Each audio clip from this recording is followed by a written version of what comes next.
Salutations à tous, je suis Arsène Franqueur Nganga, historien et économiste de formation.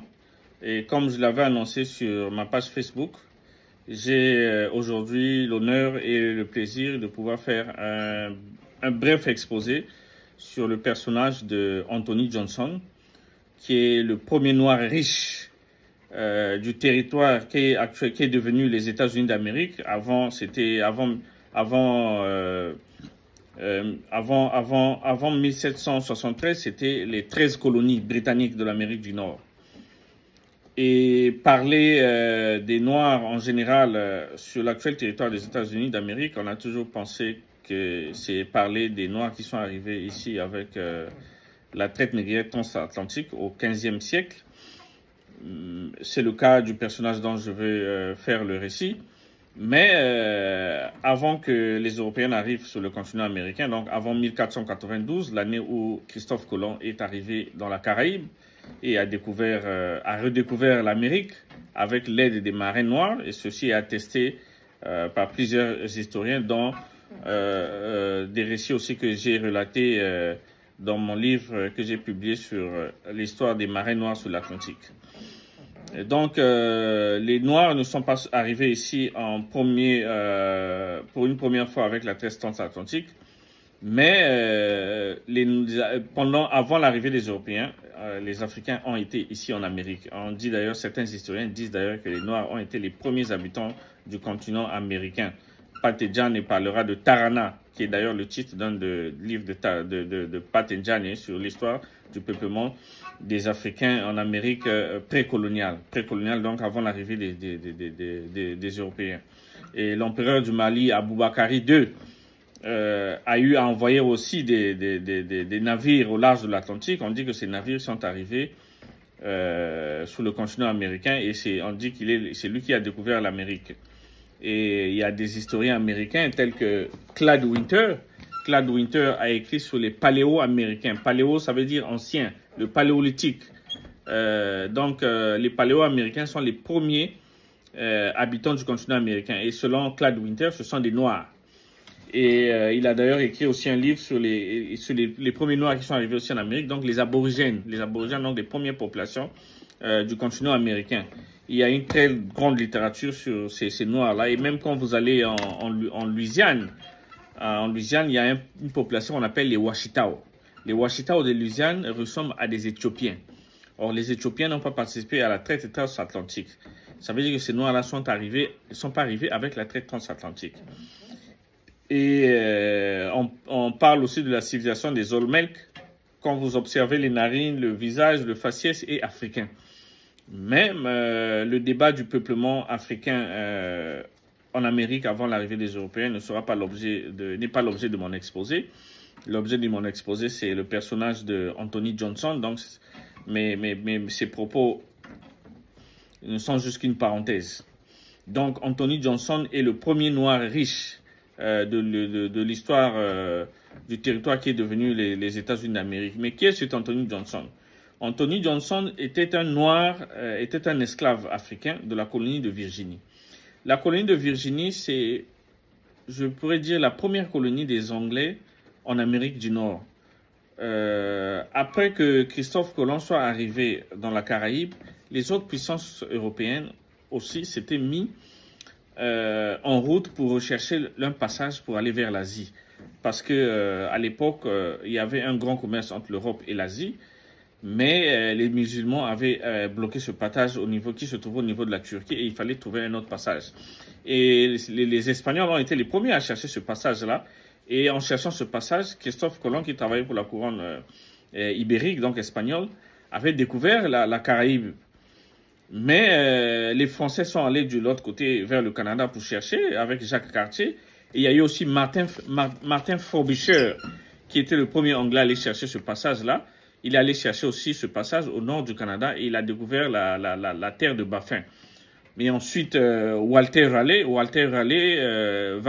va arriver vers la Virginie. C'est lui qui a créé la colonie de Virginie. La colonie de Virginie, c'est la toute première colonie des Anglais. Et même à New York, ce sont les Hollandais qui sont arrivés ici, qui sont arrivés en 1619. Donc, quand on crée la colonie, et comme l'ont fait aussi les autres puissances coloniales, ils ont créé une colonie pour peupler. Il fallait valoriser ces colonies-là. Donc, on a fait appel à la main-d'œuvre africaine. Donc, c'est dans ce contexte-là que Anthony Johnson est arrivé en Amérique. Anthony Johnson est arrivé en 1621 avec le navire James en Virginie. Et le premier navire qui est arrivé en Virginie, c'était en 1619. Ce navire venait de l'Angola. Et même le navire James aussi avait ramené des Angolais. Et dans les archives historiques, Anthony Johnson est considéré comme étant un natif de la colonie de l'Angola. La colonie de l'Angola, c'était un vassal du royaume Congo. Mais qu'on appelait le Ndongo. C'était le Ndongo qui est devenu en colonie de l'Angola. Angola qui vient de Ngola, le roi. Et les Ndongo, les Mbundu sont des habitants, sont des Mbundu, mais les Mbundu ce sont que des Bakongo, puisque le Ndongo était un titre du roi du Congo. Donc ma recherche dans mes travaux historiques, je considère Anthony Johnson comme étant un Bakongo. Donc il est arrivé en Virginie en 1621 et il va être acheté par un planteur anglais qu'on appelait Edward Bennett. Edward Bennett. Et la législation, à l'époque, la législation ne parlait pas d'esclaves, on parlait des indentured slaves, des serviteurs sous contrat. Mais c'est un jeu de mots, c'est tous des esclaves, mais c'était pas le mot esclavage. Et les premiers esclaves devenaient libres après une dizaine d'années de travaux champêtres. Et la Virginie, c'était les plantations de tabac au niveau le long de la rivière James.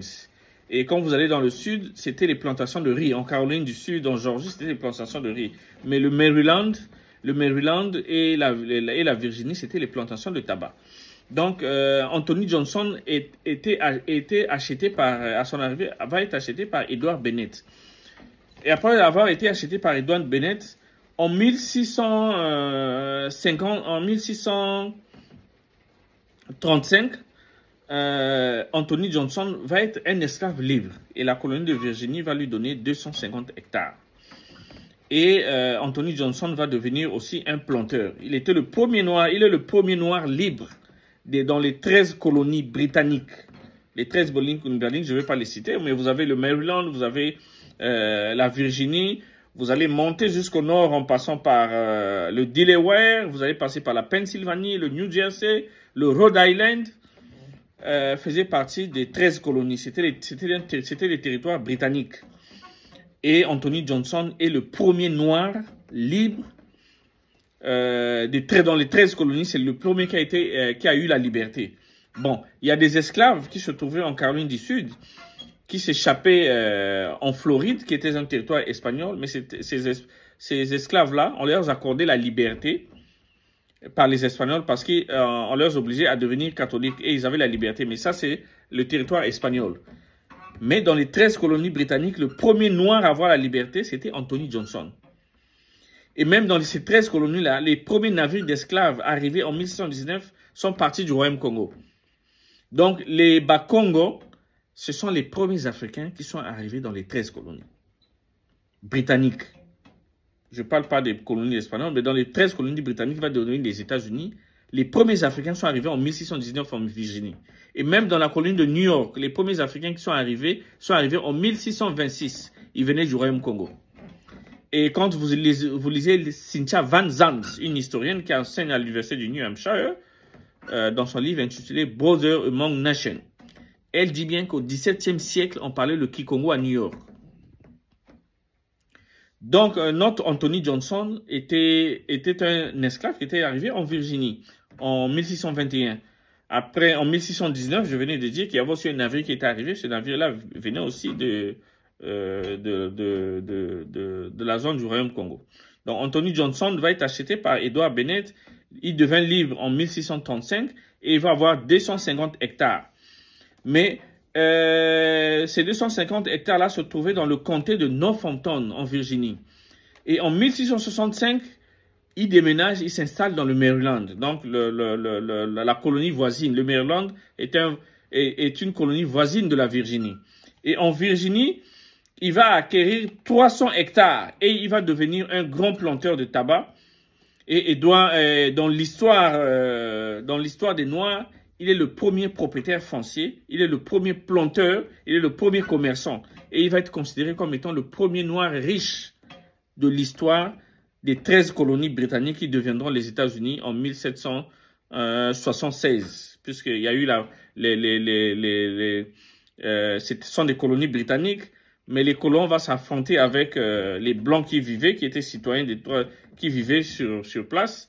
Donc, il y aura la Révolution américaine et en 1776, les États-Unis vont naître avec la Convention de Philadelphie. En 1783, il y aura le traité de Paris qui reconnaît officiellement les États-Unis d'Amérique. Donc, avant qu'on arrive à la naissance des États-Unis d'Amérique,